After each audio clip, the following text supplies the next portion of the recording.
मित्रों, एक बार माता पार्वती ने भगवान शिव से पूछा, प्रभु पिंडदान कहाँ पर करना चाहिए और किस पाप की वजह से गाय गंदगी खाने लगी। केतकी के फूल पूजा में नहीं चढ़ते, फाल्गु नदी सूखी रहती है।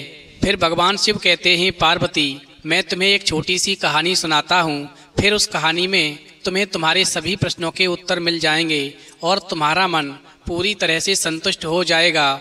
इसलिए कहानी को पूरा और मन से सुनना। तो मित्रों, कहानी शुरू करने से पहले मेरा आप सभी से अनुरोध है कि आप हमारी कहानी में खो जाएं। उससे पहले हमारे चैनल को सब्सक्राइब करके बेल आइकन अवश्य दबा लें, जिससे हमारी हर वीडियो का नोटिफिकेशन सबसे पहले आप तक पहुंच सके और आप हमारी हर वीडियो से प्राप्त ज्ञान का अपने जीवन में लाभ उठा सकें। तो आइए कहानी शुरू करते हैं।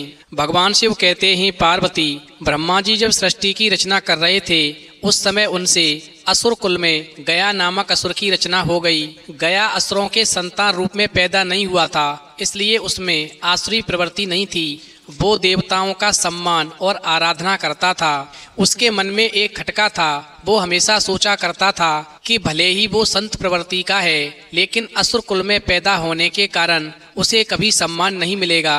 इसलिए क्यों न अच्छे कर्म करके इतना पुण्य अर्जित किया जाए ताकि उसे स्वर्ग मिल सके। भगवान शिव कहते हैं, पार्वती इस प्रकार गयासुर ने कठोर तप से भगवान श्री विष्णु को प्रसन्न किया। वहीं भगवान विष्णु ने उससे वरदान मांगने को कहा तो गयासुर ने मांगा कि आप मेरे शरीर में वास करें और जो मुझे देखे उसके सारे पाप नष्ट हो जाएं, वो जीव पुण्यात्मा हो जाए और उसे स्वर्ग में स्थान मिले। इस प्रकार भगवान विष्णु से वरदान पाकर गयासुर जो था घूम घूम कर लोगों के पाप दूर करने लगा। जो भी उसे देख लेता था उसके सारे पाप नष्ट हो जाते थे और वो स्वर्ग का अधिकारी हो जाता था। भगवान शिव कहते हैं, पार्वती इस प्रकार जब पापियों के पाप नष्ट होने लगे, वो स्वर्ग के अधिकारी होने लगे, तो यमराज की व्यवस्था गड़बड़ा गई। कोई घोर पापी भी कभी गयासुर के दर्शन कर लेता तो उसके पाप नष्ट हो जाते। वहीं यमराज उसे नरक में भेजने की तैयारी करते तो वो गयासुर के दर्शन के प्रभाव से स्वर्ग मांगने लगता। वहीं यमराज को हिसाब रखने में संकट हो गया। इस प्रकार यमराज ने ब्रह्मा जी से कहा, प्रभु यदि गयासुर को रोका नहीं गया तो आपका वो विधान समाप्त हो जाएगा जिसमें आपने सभी को उसके कर्म के अनुसार फल भोगने की व्यवस्था दी है। और यदि ऐसा ही होता रहा तो पापी से पापी मनुष्य भी गयासुर के प्रभाव से स्वर्ग भोगेगा। भगवान शिव कहते हैं, पार्वती इस प्रकार गयासुर की बात को सुनकर के ब्रह्मा जी ने उपाय निकाला और उन्होंने गयासुर से कहा, पुत्र तुम्हारा शरीर सबसे ज्यादा पवित्र है, इसलिए तुम्हारी पीठ पर बैठकर मैं सभी देवताओं के साथ में यज्ञ करूंगा। वहीं गयासुर की पीठ पर यज्ञ होगा। ऐसा सुनकर के वो सहर्षि तैयार हो गया। इस प्रकार ब्रह्मा जी जो थे सभी देवताओं के साथ में पत्थर से गया को दबाकर बैठ गए। इतने भार के बावजूद भी वो अचल नहीं हुआ और वो घूमने फिरने में फिर भी समर्थ था। वहीं देवताओं को चिंता हुई और उन्होंने आपस में सलाह की कि इसे श्री विष्णु भगवान ने वरदान दिया है, इसलिए वो स्वयं आकर के यदि देवताओं के साथ बैठ जाएं तो गयासुर अचल हो जाएगा। फिर तो सभी देवताओं ने भगवान विष्णु से प्रार्थना की। फिर तो श्री हरि भी उसके शरीर पर आकर बैठ गए। इस प्रकार भगवान विष्णु को सभी देवताओं के साथ में अपने शरीर पर बैठा देख करके गयासुर कहने लगा कि आप सब और मेरे आराध्य भगवान विष्णु की मर्यादा के लिए अब मैं अचल हो रहा हूँ और घूम घूम कर लोगों के पाप हरने का कार्य बंद कर दूंगा। लेकिन मुझे चूंकि श्री भगवान विष्णु का आशीर्वाद मिला है, इसलिए वो व्यर्थ नहीं जा सकता। इसलिए श्री हरि आप मुझे पत्थर की शिला बना दें और यहीं स्थापित कर दें। इस प्रकार भगवान विष्णु उस गयासुर की भावना से बड़े ही आनंदित हुए। फिर उन्होंने कहा, गया अगर तुम्हारी कोई और इच्छा हो तो मुझसे वरदान के रूप में मांग लो। वहीं गया ने कहा, हे नारायण मेरी इच्छा है कि आप सभी देवताओं के साथ में अप्रत्यक्ष रूप से इसी शिला पर विराजमान रहें और ये स्थान मेरी मृत्यु के बाद में धार्मिक अनुष्ठानों के लिए एक तीर्थ स्थल बन जाए।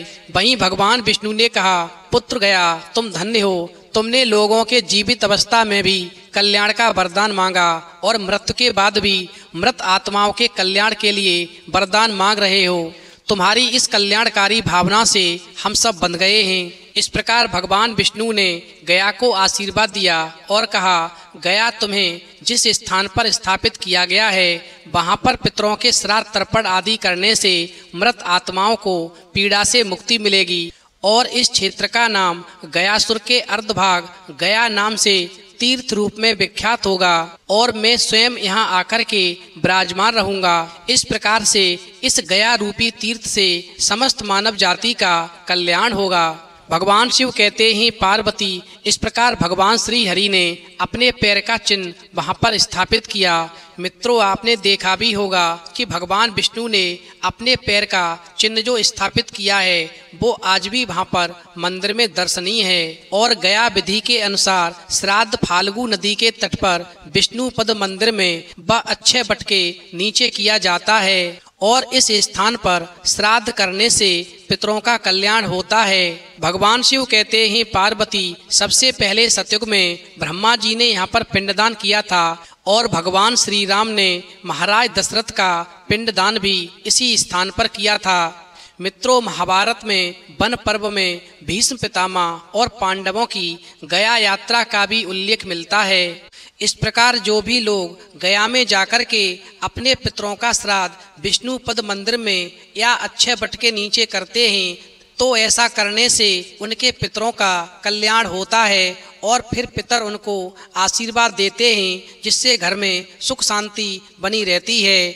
अब बात आती है कि गया में फाल्गु नदी प्राय सूखी क्यों रहती है, तो समझ लो भगवान श्री राम अपनी पत्नी सीता के साथ में पिता दशरथ का श्राद्ध करने गया धाम पहुँचे।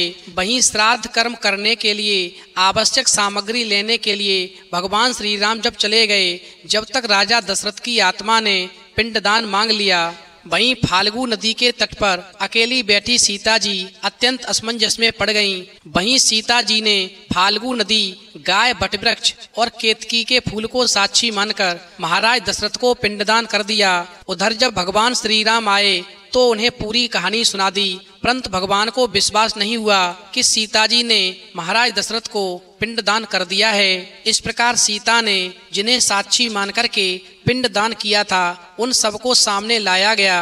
वहीं फाल्गु नदी, गाय और केतकी के फूल ने झूठ बोल दिया, परंतु अक्षय वट ने सत्यवादिता का परिचय देते हुए सीता की लाज रखी। वहीं इस बात से क्रोधित होकर के सीता जी ने फाल्गु नदी को श्राप दे दिया कि तुम सदा सूखी रहोगी, जबकि गाय को मेला खाने का श्राप दिया। वहीं केतकी के फूल को पितृ पूजन में निषेध बता दिया और वट वृक्ष पर प्रसन्न होकर सीता जी ने उसे सदा दूसरों को छाया प्रदान करने व लंबी आयु का वरदान दिया। इस प्रकार उसी समय से फाल्गु नदी हमेशा सूखी रहती है, जबकि वट वृक्ष जो है अभी भी तीर्थ यात्रियों को छाया प्रदान करता है। तो मित्रों, आज भी फाल्गु तट पर स्थित सीता कुंड में बालू का पिंडदान करने की क्रिया संपन्न होती है, परंपरा चली आ रही है। तो मित्रों, यदि पितरों का पिंडदान करें तो हमेशा फाल्गु नदी के तट पर जाकर विष्णु पद मंदिर में या अक्षय वट के नीचे ही करें, जिससे पितरों का कल्याण निश्चित होता है और फिर पितर खुश होकर के आपके घर में सुख समृद्धि लाते हैं। तो मित्रों, यदि आज की जानकारी आपको अच्छी लगी हो तो प्लीज़ आप हमारे चैनल को सब्सक्राइब करें और भगवान शिव और पार्वती के लिए एक लाइक करना बिल्कुल न भूलें।